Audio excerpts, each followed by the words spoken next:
आज की कहानी एक घमंडी जेठानी के बारे में है। रेणुका एक मिडिल क्लास फैमिली से ताल्लुक़ रखती थी। उसकी शादी अच्छे खासे बड़े घर में हुई तो उसे अपने पति के पैसों का घमंड होने लगा। वो जहाँ भी जाती थी अपने पैसों का रुबाब दिखाती थी।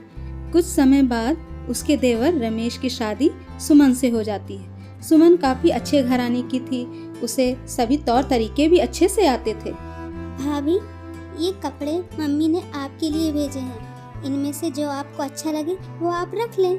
तुम्हारे इन कपड़ों को देखकर लगता है कि ये सस्ते दुकान से लिए हुए हैं। मैं तो इतने कम दाम के कपड़े नहीं पहनती। वैसे जाने दो, अब तुम्हारी मम्मी दी है तो मैं रख लेती हूँ। सुमन को रेणुका का ये बर्ताव बिल्कुल पसंद नहीं आया।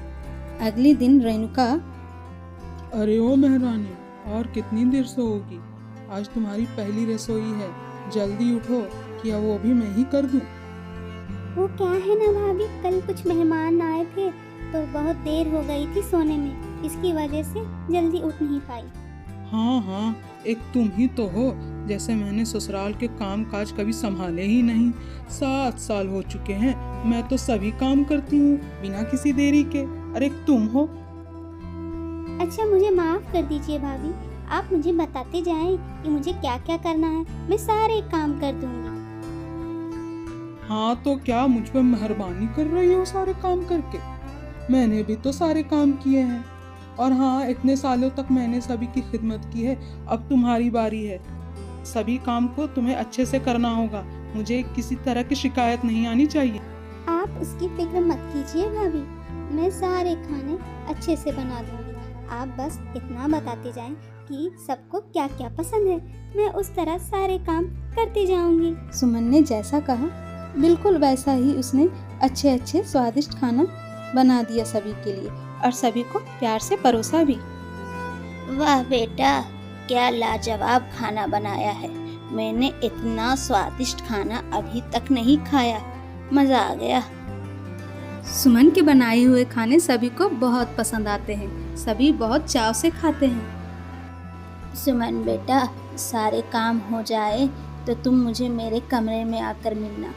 सुमन सभी की मुंह से तारीफ सुनकर बहुत खुश हो जाती है और उसे ढेर सारे तोहफे भी मिलते हैं पहले रसोई करने के लिए। आज जैसे तुमने सारे खाने अच्छे स्वादिष्ट बनाए थे, वैसे ही हमेशा सभी का ख्याल रखना।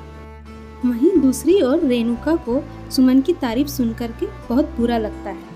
हाँ माँ जी, खाना तो बिल्कुल ठीक था, लेकिन घी की कमी थी। घी होता तो और बढ़िया होती। दीदी, मैंने खाने में घी कम इसलिए डाला था क्योंकि मुझे पता है माँ जी को कोलेस्ट्रॉल की प्रॉब्लम है। अगर वो ज़्यादा घी खाती तो उनका कोलेस्ट्रॉल लेवल और भी बढ़ जाता। सुमन बिल्कुल ठीक कह रही है बेटा, मुझे कोलेस्ट्रॉल की प्रॉब्लम है। देख लो भाभी, इसके आए हुए 2 दिन नहीं हुए, इसे सारी बातें पता है, और आपने इन 7 सालों में भी सभी के बारे में नहीं सोचा। रेणुका अपने मायके अपनी माँ को कॉल करती है और उसे सारी बातें बताती है। अरे मम्मी, इस लड़की ने पता नहीं क्या जादू किया है, सभी उसकी तारीफ करने में लगे हैं। अरे ये क्या सुन रही हूँ मैं? कल की आई हुई तुझे सिखा रही है? जाने दे, कितने दिन, कुछ दिनों में उसके भी रंग दिखने लग जाएंगे। वो कल की आई मुझे क्या सिखाएगी? रुक जाओ मम्मी, कुछ दिनों में ही मैंने उसे उसकी औकात नहीं दिखा दी, फिर कहना। वहीं दूसरी ओर रेणुका का पति कमरे में आ जाता है और सारी बातें सुन लेता है। अरे ओ भाग्यवान, तुम्हारी ये आदत कब सुधरेगी? आप तो भोले हैं, आपको क्या पता, यहाँ के सभी लोग मुझसे जलते हैं और आपसे भी, क्योंकि आप यहाँ सबसे ज्यादा पैसे कमाते हैं। वे नहीं चाहते कि आपकी तारीफ हो। तुम्हें समझाना ही बेकार है। कुछ भी अच्छा बताओ तुम उसका उल्टा मतलब निकाल लेती हो। मैंने कहा कि तुम अपनी आदत सुधार लो। रेणुका की एक छोटी सी बेटी होती है जो कि सुमन से कहती है, चाची, मैंने सुना है कि आप कॉलेज में फर्स्ट आती थी। मुझे भी आप पढ़ा देते तो मेरे भी मार्क्स अच्छे हो जाते। ये भी कोई बोलने की बात है बेटा, मैं जरूर तुम्हारी हेल्प करूंगी। तुम्हें जिसमें प्रॉब्लम हो तुम बेझिझक आके मुझसे पूछ सकती हो। वहीं दूसरी ओर कुछ मेहमान आए हुए थे जहाँ पे रेणुका सुमन की बुराई करने लग जाती है। एक बात कहूँ सुमन, बुरा मत मानना, तुम्हारे मायके वालों की पसंद कुछ खास नहीं। सारे सामान कितने बेरंग और फीके दिए हैं तुम्हें। अरे ऐसा भी तो नहीं है रेणुका, मुझे तो सारे सामान बहुत अच्छे लगे। तुम्हें तो बस मौका मिलना चाहिए किसी की बुराई करने का। आपने बिल्कुल ठीक कहा आंटी। मम्मी तो हमेशा मौका ढूंढती है चाची की बुराई करने का, लेकिन वो नहीं जानती चाची उनसे बहुत अच्छी है। अरे तेरी जबान कुछ ज्यादा नहीं चलने लगी है? अब तुझे भी इसी ने पट्टी पढ़ाई होगी। सुधर जा वरना बहुत मार पड़ेगी। दिन गुजरते गए, लेकिन रेणुका की आदत सुधरने के बजाय और भी घमंडी होती जा रही थी। वो कभी भी कोई मौका नहीं छोड़ती थी अपनी चीज़ों को शो ऑफ करने के लिए।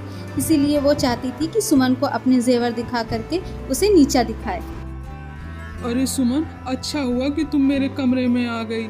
मैं कल ही तुम्हें दिखाने जा रही थी। देखो, रितिका के पापा ने मुझे कितना भारी और भरकम सोने का हार दिलवाया है। हाँ दीदी, आपका हार तो काफी सुंदर और महंगा लग रहा है। वैसे सच कहूँ तो भैया की चॉइस तो काफी अच्छी है। उन्होंने कितना सुंदर डिजाइन पसंद किया है। हाँ भाई, महंगा और सुंदर होगा भी क्यों नहीं, हमने पैसे खर्च किए हैं। वैसे तुम्हारे पास तो इतने महंगे डिजाइन के कोई भी हार नहीं देखा मैंने। ऐसी बात नहीं है दीदी, वो भी बहुत कुछ खरीद लाते, लेकिन मुझे इन चीजों की जरूरत नहीं है अभी। और आखिर उनका खर्च और जिम्मेदारियां भी तो बढ़ चुकी है। वाह जी वाह, क्या खूब बातें बना लेती हो। मेरे जेवर को देख करके तुम्हें जलन हो रही है, वो बताओ ना। और वैसे भी रमेश की इतनी औकात नहीं कि तुम्हें इतने महंगे जेवर दिला सके। तभी बाहर से रमेश की आवाज़ आती है। वो रेणुका को बाहर आवाज़ दे करके बुलाता है। अरे भाभी, गजब हो गया गजब। भैया की जितने भी दुकान थे सभी पे ताले लग गए हैं, क्योंकि उन्होंने इतने ज्यादा कर्ज ले रखे थे कि सभी कर्जदार उनके दुकान के सामने आ खड़े हुए हैं। देवर जी, होश में तो हो? तुम क्या कह रहे हो तुम्हें पता भी है? उनके पास इतने पैसे हैं कि कभी वो लॉस में नहीं जा सकते। अरे भाभी, मैं सच कह रहा हूँ, भैया का काफी लॉस हो चुका है बिजनेस में। उनके कर्जदारों को अगर अभी पैसे नहीं मिले तो भैया को जेल भी हो सकती है। इसीलिए अगर आपके पास कुछ पैसे हैं तो मुझे ला करके दे दें। वहीं दूसरी ओर सुमन सारी बातें सुन लेती है। वो अपनी समझदारी दिखाते हुए कहती है, भाभी आप चिंता मत कीजिए, मैंने कुछ पैसे संभाल करके रखे थे कि अगर कभी मुसीबत पड़े तो मैं उन पैसों को खर्च कर सकूं। आज भैया को उसकी काफी जरूरत है। ये लीजिए जी पैसे, आप जाएं और भैया को छुड़वा कर ले आएं। पैसे मेरे हो चाहे भाभी के हो, काम तो आ ही रहे हैं ना। और वैसे भी पैसे रखे इसीलिए ही जाते हैं ताकि मुसीबत पर काम आ सके। देखा मम्मी, तुम हमेशा पैसों का घमंड करके चाची को नीचा दिखाती थी। आज चाची ने अपनी समझदारी से बचाए हुए पैसों से हमारी मदद की है। हाँ बेटा, तुम बिल्कुल ठीक कह रही हो। मुझे माफ कर दो सुमन, पैसों की लालच ने मुझे घमंडी बना दिया। लेकिन तुम्हारे पास सब कुछ होते हुए भी कभी तुमने घमंड नहीं दिखाया। आज तुम्हारी वजह से हमारे पति का कारोबार बच गया और हमारा परिवार बिखरते बिखरते बच गया।